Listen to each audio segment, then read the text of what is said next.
हमारे साथ में हैं सुप्रीम कोर्ट के जाने माने अधिवक्ता डीके दुबे जी, संविधान विशेषज्ञ भी हैं। किसानों का जो मुद्दा विषय चल रहा है, इस पर कुछ प्रश्न करेंगे आज और डीके दुबे जी से उनके जवाब जानेंगे। 100 दिन हो चुके हैं, किसान आंदोलन लगातार चल रहा है। क्या ये किसान आंदोलन है या एक कथित किसान आंदोलन है, और हकीकत में किसानों की समस्याएं क्या हैं? डीके दुबे जी, आपको क्या लगता है कि किसानों की समस्याएं हैं भी या क्रिएट की जा रही हैं, या उनको किसानों को गुमराह किया जा रहा है? आपको क्या लगता है? एक्चुअली किसानों की जब हम बात करते हैं तो आंदोलन जब शुरू हुआ तो एक मिसअंडरस्टैंडिंग से आंदोलन शुरू हुआ, लेकिन वो मिसअंडरस्टैंडिंग देश की विरोधी शक्तियों ने अपॉर्चुनिटी की तरह इस्तेमाल किया। और जब कोई बात बढ़ती है ना और उसकी अंडरस्टैंडिंग ना बढ़ पाए तो बढ़ती ही रहती है। जैसे जिस समय 3 किसान बिल पास हुए, तो आज इस समय जो आंदोलन कर रहे हैं माननीय महेंद्र सिंह टिकैत के बेटे राकेश टिकैत, तो वो योगी सरकार से उनकी जो किसान आंदोलन करने वाले किसान यूनियन है वो योगी सरकार के पास गई और उन्होंने कहा कि साहब मेरे पिताजी का सपना जो था वो पूरा हो गया, और मेरे पिताजी लंबे समय तक इस बात के लिए आंदोलन करते रहे कि क्यों नहीं किसानों के जो हक हैं, किसानों के जो अधिकार हैं, वो अधिकार बिजनेस की तरह इस्तेमाल किए जाएं और उनको अधिकार दिया जाए, उनके लिए और रास्ते खोले जाएं ताकि किसानों की आमदनी बढ़ सके। अब आज मोदी सरकार ने 3 किसान बिल पास करके जो पुराने कानून थे वो वैसे ही रखे, लेकिन उन्होंने कुछ रास्ते और खोल दिए। मैं जैसे कहूं कि एक घर है जिसमें एक मेन गेट है, उस मेन गेट के अलावा एक और दरवाजा अगर खोल दिया गया है कि बाई चांस अगर आपको लगे कि मैं इस मेन गेट से न जाकर इस गेट का भी इस्तेमाल कर लूं तो वो इस्तेमाल कर सकता है। ऐसा करने पर अब उसको तमाम तरह के संगठनों ने, जो देश के विरोधी शक्तियां थी, जैसे CAA के प्रोटेस्ट के दौरान जिस समय आवश्यकता नहीं थी, अनावश्यक आंदोलन भारत में चला, आप उससे कंपेयर कर सकते हैं कि आज का आंदोलन भी वैसा ही कुछ चल रहा है। शुरुआत में कह सकता हूं कि शुरुआत में किसानों की मिसअंडरस्टैंडिंग से आंदोलन शुरू हुआ होगा, लेकिन आज वो मिसअंडरस्टैंडिंग नहीं है, एक्चुअली वो देश के विरोध में आंदोलन जा चुका है। ये जब तीनों बिल आए और संसद में पास हो गए, इसके बाद जो है राकेश टिकैत का एक बयान आया और उन्होंने इस तीनों बिलों का स्वागत किया और उन्होंने ये कहा कि ये जो उनके पिताजी ने, महेंद्र टिकैत ने एक सपना देखा था कि किसानों की उत्थान में किस तरीके से काम सरकार को करना चाहिए, ये एक लंबे समय के बाद, कई दशकों के बाद ये मांग पूरी हो गई है उनके पिता की। और उसके बाद वो अचानक से बदल गए हैं। उनके पुराने बयान जो कभी एक दिन स्वागत कर रहे थे, और अचानक ये बदलाव कैसे आया है, आपको क्या लगता है? देखो, मैं आपको बताऊं कि ये एक बिचौलिया वर्ग पंजाब का था जहां से ये मूवमेंट शुरू है। एक्चुअली उसके राइट्स, जो बीच का मीडिएटर है ना, उसके राइट्स कटेल किए गए और लगातार मोदी सरकार कह रही है कि हम बीच का बिचौलिया वर्ग किसी भी काम में खत्म कर देंगे देश में। उन्होंने वो खत्म किए। तो पंजाब में एक बड़ा वर्ग था जिसने इस मूवमेंट को शुरू किया। भीड़ इकट्ठी देखकर, कुछ लोगों का होता है ना कि भीड़ इकट्ठी देखी तो मैं वहां पहुंच जाऊंगा। जैसे आपके एक बहुत बड़े देश के नेता हैं योगेंद्र यादव, वो भी भीड़ देखकर कहीं ना कहीं पहुंच ही जाते हैं। केजरीवाल जी भी उसी कैटेगरी के हैं कि भीड़ देखी और पहुंच गए। मंच किसी का हो, शब्द मेरे होने चाहिए। वो मंच सजाकर रखा मिसअंडरस्टैंडिंग की वजह से। बाद में राकेश टिकैत को लगा कि महेंद्र सिंह टिकैत का स्थान पाने का अब एक उचित अवसर है, क्योंकि महेंद्र सिंह टिकैत जी के जाने के बाद राकेश टिकैत बिल्कुल अनाथ से हो गए थे, कोई उनको पूछ नहीं रहा था। इसलिए वो जो भारतीय किसान यूनियन है, उस यूनियन के वो लीडर भी नहीं है, वो प्रवक्ता के नाते वहां पर काम कर रहे हैं, एक सबऑर्डिनेट लीडर की तरह काम कर रहे हैं। लेकिन भीड़ देखी और भीड़ में अपॉर्चुनिटी मिली तो अपॉर्चुनिटी तो कैश करवानी है। क्योंकि मैं आपको बता दूं कि ऐसा लोग कहते हैं पश्चिमी उत्तर प्रदेश के कि महेंद्र सिंह टिकैत जी ने जब मूवमेंट शुरू किया था तो उनके पास 8 बीघा जमीन हुआ करती थी। आज बताते हैं सैकड़ों बीघा के वो ओनर हैं और बहुत सारे बड़े प्रतिष्ठान उनके चल रहे हैं। इतना कौन सा ग्रोथ, कौन से बिजनेस से, कौन सी फसल उन्होंने उगाई कि इतनी तेजी से बिजनेस बढ़ गया? तो उनका जो मुझे लगता है कि पारिवारिक बिजनेस बन चुका है कि भीड़ देखो और उसमें कूद पड़ो और उसका इस्तेमाल कैसे न कैसे करके। क्योंकि किसानों के पास एक तो बात ठीक है कि जो काम करने वाले लोग हैं उनके पास लीडर्स की कमी रहती है, तो लीडर तो ये रेडीमेड है, जहां बताओ वहां पहुंच जाएंगे। योगेंद्र यादव पहुंच जाएंगे, केजरीवाल पहुंच जाएंगे और राकेश टिकैत पहुंच जाएंगे। तो मुझे लगता है कि ये लीडर्स वहां पहुंच गए। उसके बाद जब ये लीडर्स वहां पहुंच गए तो उसके बाद देश के विरुद्ध षड्यंत्र करने वाली शक्तियां सामने उभर कर आई।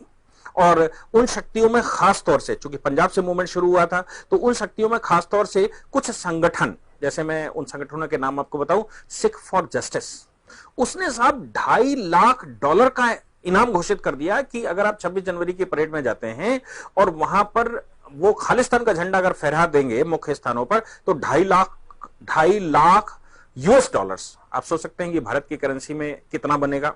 दूसरा, poetic justice foundation tool kit ही बना। टूल किट से मतलब है एक प्लान बना डाला, और प्लान में किसको किसको कैसे कैसे शामिल करना है, और वो भी खालिस्तान समर्थित ऑर्गेनाइजेशन था। एक यही पर सिख यूथ फाउंडेशन भिंडरवाला, उसने कहा कि मैं पगड़ी बांटूंगा। कोई बुरी बात नहीं होती पगड़ी बांटना भाई, लेकिन पगड़ी किसको बांटेंगे? मुसलमानों को बांटेंगे क्या? मुसलमानों को पगड़ी पहना देंगे क्या? उसके बाद वहां पर बुक स्टॉल लगाए गए। बुक स्टॉल में गाथा बताई गई कि भिंडरवाला कैसे मारा गया, ऑपरेशन ब्लू स्टार में कितनी गलतियां भारत सरकार ने की, और सिखों के ऊपर कितना अत्याचार हुए, दिल्ली दंगों में क्या क्या नहीं हुआ। ये सब ड्रामा वहां पर बुक पब्लिश करके बांटी गई। क्या इंटेंशन हो सकता है वहां पर बुक बांटने का?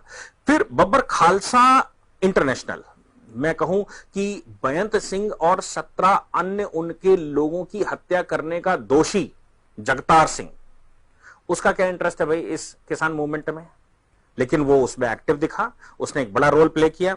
दूसरा, अभी रॉ की रिपोर्ट आई है, अगर आप लोगों ने देखा हो तो खालिस्तान कमांडो फोर्स, रॉ कहती है कि बेल्जियम और यूके से ये पूरा ऑर्गेनाइज हो रहा था। किसान हमारे, देश हमारा, फसल हमारी और सरकार हमारी। और क्यों भाई यूके और बेल्जियम से वो ऑर्गेनाइज हो रहा था? अगर ये ऑर्गेनाइज हो रहा था, मैं अगर ये कहूं कि ये लोग इसमें शामिल नहीं थे, मैं ये कहूं कि जो राकेश टिकैत वगैरह बैठे हुए हैं ये उसमें शामिल नहीं थे, तो भाई मुझे ये बता दो कि इतनी बड़ी घटना 26 जनवरी की होगी, उसके बाद कंटिन्यू क्यों रखे हुए हैं? कुछ समय के लिए ये भी तो कहा जा सकता है कि आज हम इसको सस्पेंड करते हैं क्योंकि इतनी बड़ी घटना देश के खिलाफ हो गई है, इसलिए हमारे अधिकार जो, अगर उनको लगता है हम अधिकारों को नहीं छोड़ रहे, लेकिन फिलहाल इसको सस्पेंड करते हैं। क्यों? क्योंकि देश के पक्ष में हम खड़े हुए हैं। लेकिन ऐसा नहीं हुआ। इन दोनों एक प्रश्न चर्चा में चल रहा है, पूछा जा रहा है, और जिज्ञासा भी है लोगों की कि जो राकेश टिकैत की या टिकैत परिवार की जो संपत्ति बढ़ी है वो कैसे इस तरीके से बढ़ गई, दिन दूनी रात चौगुनी के हिसाब से उनकी संपत्ति बढ़ी है। इसके पीछे की वजह आप क्या देखते हो? क्या एक किसान की इस तरीके से संपत्ति बढ़ सकती है? आपको क्या लगता है? 8 बीघा जमीन में ऐसी कौन सी फसल उगाई जिस फसल ने सैकड़ों बीघा जमीन कर दी? एक तरफ तो आप कहते हैं किसान मर रहा है, एक तरफ कह रहे हैं कि उसकी ग्रोथ नहीं, एक तरफ वो कह रहे हैं कि उसका परिवार पालन पोषण नहीं हो पा रहा, और दूसरी तरफ 8 बीघे जमीन का ओनर कौन सा ऐसा बिजनेस करता है कि उसके पास सैकड़ों बीघा जमीन हो जाती है? पश्चिमी उत्तर प्रदेश में उनकी पार्टी के लोग, यानी कि जो किसान यूनियन, उनका किसान यूनियन है भारतीय किसान यूनियन, उसके लोग आरोप लगाते हैं कि भाई इतनी जमीन कहां से आ गई, इतना सब कहां से आ गया। तो देखिए, फसल तो वो उगाते हैं, अब वो फसल कौन कौन सी उगाते हैं ये तो इन्वेस्टिगेशन के बाद ही पता लगेगा। और जो उनके साथी बता रहे हैं वो तो बिल्कुल क्लियर है कि वो सीधा सीधा आरोप लगा रहे हैं कि भाई हम तो इनके साथ खड़े ही रहे, झंडे बैनर लेते रहे और सड़कों पर बैठे रहे, खेतों में बैठे रहे, लेकिन साहब इनके पास प्रॉपर्टियां बनती नहीं, इन्होंने बीज भी नहीं बोया और प्रॉपर्टी बनती आ रही है। तो ये तो देखिए, मैंने पहले भी कहा कि उनका जो भीड़ है, भीड़ तंत्र में वो फसल ढूंढना, ये उनका शौक है और उनका व्यवसाय भी मुझे लगता है इस तरह का बनता जा रहा है। एक बहुत महत्वपूर्ण प्रश्न है डीके दुबे जी, ये जो किसान आंदोलन चल रहा है इसमें किसान बहुत पीछे छूट गया है। इसमें किस तरीके से खालिस्तानी लिंक वाले बब्बर खालसा है, सिख फॉर जस्टिस है, पॉलिटिक्स संस्था है, जिनका इस आंदोलन से कोई लेना देना नहीं होना चाहिए, किसान तो बहुत पीछे छूट गया है।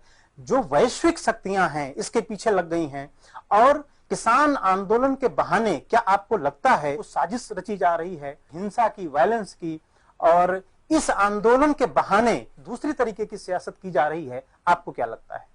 देखिए, इन्वेस्टिगेशन तो लगातार सरकार कर ही रही है। मुझे लगता है कि जैसे ही ये मूवमेंट थोड़ा सा हल्का पड़ गया है और खत्म होगा तो इन्वेस्टिगेशन तो है, एफआईआर भी हो रही हैं, इसलिए वो सबको सामने निकल कर आने वाला है।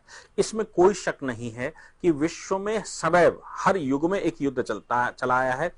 उस युद्ध में दानव और दैत्य लड़ते आए हैं। अब देवता और दैत्य लड़ते आए हैं। देवता मानवता की रक्षा करने के लिए काम करते हैं और राक्षस को समाप्त करने के लिए काम करते हैं। विदेशी शक्तियां किसी भी कंट्री को डिस्टर्ब करने के लिए काम करती हैं। मित्रता होते हुए भी वो भविष्य में कहीं ना कहीं कोई ना कोई चांस ढूंढ कर चलती हैं। भारत एक ऐसा मात्र देश रहा है, भारत की बात मैं नहीं कर रहा इसलिए क्योंकि भारत एक मात्र ऐसा देश रहा है जिसने किसी दूसरे कंट्री के ऊपर हमला करने की कभी नहीं सोची। यहां तक कि हमारा ही टुकड़ा पाकिस्तान इतने उद्दंड मचाता है, फिर भी हमने कभी नहीं सोचा कि पाकिस्तान को पुनः मिला लें या युद्ध कर लें। युद्ध उन्होंने किया, हम तो डिफेंसिव रहे हैं। बिल्कुल वैसे ही वैश्विक शक्तियां तो काम करेंगी ही, ये उनका काम है। अब देश के चरित्र का सवाल बनता है कि देश के लोगों का चरित्र कैसा है। अगर देश के लोगों का चरित्र अच्छा है तो कोई शक्ति हमको हिला नहीं सकती, और हमारे लोगों का चरित्र ही अगर स्वार्थ में हो और देश के विरुद्ध चला जाए, सत्ता के लालच और लोलुप की तरफ बढ़ जाए, तो फिर विदेशी शक्तियां तो इस तरह का काम करती ही आई हैं, और उनका रोल है, वो अपना रोल प्ले करते हैं। इसमें कोई नई बात नहीं है। ये तो हमारे यहाँ चरित्र निर्माण की आवश्यकता है। हमारे यहाँ जो व्यवहारिक चरित्र होता है, जो व्यवहारिकता होनी चाहिए, जो व्यक्तित्व निर्माण होना चाहिए, मुझे लगता है कि शिक्षा प्रणाली में व्यक्तित्व निर्माण की कमी होने की वजह से ये बारंबार भारत में घटित होता ही जा रहा है। ये आंदोलन जो चल रहा है, इसमें बहुत सारे ऐसे चेहरे हैं जो हर आंदोलन में पहुंचते हैं, जो फेसेस ऑफ एनार्की हैं, जो अराजकता के लिए जाने जाते हैं। वो चाहे प्रशांत भूषण हूं, चाहे वो योगेंद्र यादव हूं, मेधा पाटेकर हूं, वो चंद्रशेखर रावण भी हो सकता है, ये कई सारे ऐसे नाम, स्वरा भास्कर हैं। ये आंदोलन कोई भी हो, लेकिन ये अपनी सियासत करने वहां पहुंच जाते हैं। ये जो संसद में भी ये बात उठी, ये जो आंदोलन जीवी और परजीवी हैं, इसके पीछे आपको क्या लगता है कि ये बात सही है? ये कुछ लोगों का एक पेशा बन गया है कि आंदोलन कोई भी हो और हमें वहां जाना है। क्या आपको लगता है कि इसके पीछे की वजह क्या है? अच्छा, मुझे एक बात ये बताइए कि भैया, जिसका व्यापार हो वो व्यापार नहीं करेगा क्या? जिसका आंदोलन जीवी या हम कहें परजीवी, परजीवी समझते हैं ना, परजीवी पैरासाइट्स को कहते हैं। प्रधानमंत्री ने अभी चर्चा की परजीवी पैरासाइट, प्रधानमंत्री ने आंदोलन जीवी कहा, मैं परजीवी की बात करता हूं। परजीवी वो होते हैं जिनका स्वभाव है, जैसे हमारे शरीर में कीड़े पड़े तो वो शरीर से ही भोजन करेगा, नहीं तो वो जीवित नहीं रह सकता। अब चूंकि उसका भोजन ही किसी दूसरे शरीर से होने वाला है, तो फिर वो, जैसे आपने जुआ देखा होगा, जैसे आपने गाय भैंस के कीड़े देखे होंगे, उसके चिपक जाते हैं। अगर वो वहां नहीं रहेंगे तो वो खत्म हो जाएंगे। तो भैया, इनका तो ये परिजीवी लोग हैं, ये आंदोलन जीवी लोग हैं, इनका ये व्यापार है, इसलिए इनका जाना वहां स्वाभाविक है। अब काम सरकारों का बनता है, काम सिस्टम का बनता है कि इनको उजागर करे कि इनको उन आंदोलनों में जाकर लाभ कितना हुआ, इन्होंने कितनी प्रॉपर्टियां बनाई, इनके बच्चे कहां पढ़ रहे हैं, इनके और पीछे के बैकग्राउंड क्या बनते जा रहे हैं, इनकी प्रॉपर्टियां कैसे बढ़ रही हैं। जैसे मैंने कहा, महेंद्र सिंह टिकैत की प्रॉपर्टी, अब महेंद्र सिंह टिकैत की प्रॉपर्टी बढ़ गई इतनी कि राकेश टिकैत आज जमींदार हो गए। तो ये तो फिर काम, मुझे लगता है कहीं ना कहीं सरकारों की भी ढिलाई है ना, कि वो ढील डाले हुए हैं, इसलिए ये बढ़ते जा रहे हैं, परिजीवी होते जा रहे हैं। इनका व्यापार यही है, इनको किसी दूसरे व्यापार पर लगाइए ताकि वो कुछ अपना दूसरा कर सकें। अब उनके पास व्यापारी यही बचा है तो करे क्या, इसलिए वो व्यापारी लोग हैं, वो अपना व्यापार कर रहे हैं। इसमें बहुत ज्यादा दिमाग नहीं लगाना चाहिए। इसमें ये जो बहुत जिसकी चर्चा की जाती है, क्या इसकी मंडियां खत्म हो जाएंगी इस बिल के लागू हो जाने के बाद? एमएसपी खत्म हो जाएगी? किसानों को किस तरीके से गुमराह किया जा रहा है? ये मिथ के बहाने ये गुमराह करने की सियासत है, या ऐसा कुछ आपको लगता है कि इस बिल में है? देखिए, खत्म हो जाएगा, बच्चा पैदा हुआ मर जाएगा, शादी हुई तो पत्नी मर सकती है, मेरा पिता बूढ़ा हो गया वो मर जाएगा, ये बातों से कोई मतलब है क्या? कि साहब, फसल में बोऊंगा इसलिए नहीं क्योंकि बाढ़ भी आ सकती है, फसल में इसलिए नहीं बोऊंगा क्योंकि ओले भी पड़ सकते हैं। ये तो कोई तथ्य नहीं हुआ ना, और इसका कोई परिणाम नहीं निकल सकता। सरकारें बैठी किस लिए हैं? सरकारें इसलिए बैठी हैं कि वो ट्रायल एंड एक्सपेरिमेंट्स करेंगे, और उन ट्रायल्स में अगर उनको कुछ नेगेटिविटी दिखाई देगी तो वो फिर से उसमें अमेंडमेंट आए। कोई कानून एक बार बनता है, फाइनल तो नहीं बनता, लेकिन कानून को एक बार इंप्लीमेंट तो करेंगे, हमारी पॉलिसी को एक बार इंप्लीमेंट तो करेंगे। हम घर इसलिए नहीं बनाना चाहते क्योंकि साहब 100 वर्ष बाद गिर ही जाएगा, और 100 वर्ष बाद गिर जाएगा तो नीचे जब गड्ढा खोदेंगे तो ये समस्या हो जाएगी, पानी निकल लेगा तो ये समस्या। ये कोई समाधान नहीं होते। इस तरह के मिथ फैलाने के लिए आपको एक फॉर्मूला याद रखना चाहिए कि लड़ाई काहे की? बोले खाम खा। बोले विरोध काहेगा? बोले खाम खा।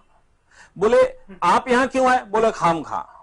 बोले आप धरती पर क्यों आए? बोले कोई काम ही नहीं है, खाम खा।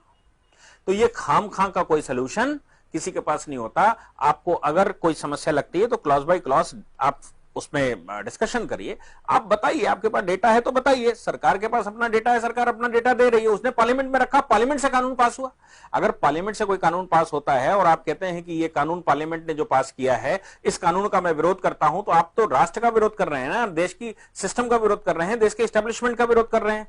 पार्लियामेंट एक रास्ता है। मुझे लगता है कि अगर कोई समस्या आती है तो सरकार भविष्य में भी संशोधन करेगी, लेकिन एक बार गाड़ी चलेगी ना रोड पर, तभी तो पता लगेगा कि अच्छी चल रही है कि नहीं चल रही है। आप पहले से कहते हैं कि मुझे ये पसंद नहीं है, इसको मैं रोड पर चलने ही नहीं दूंगा, तो मुझे लगता है कि आप गाड़ी नहीं, आप देश की प्रोग्रेस का विरोध कर रहे हैं।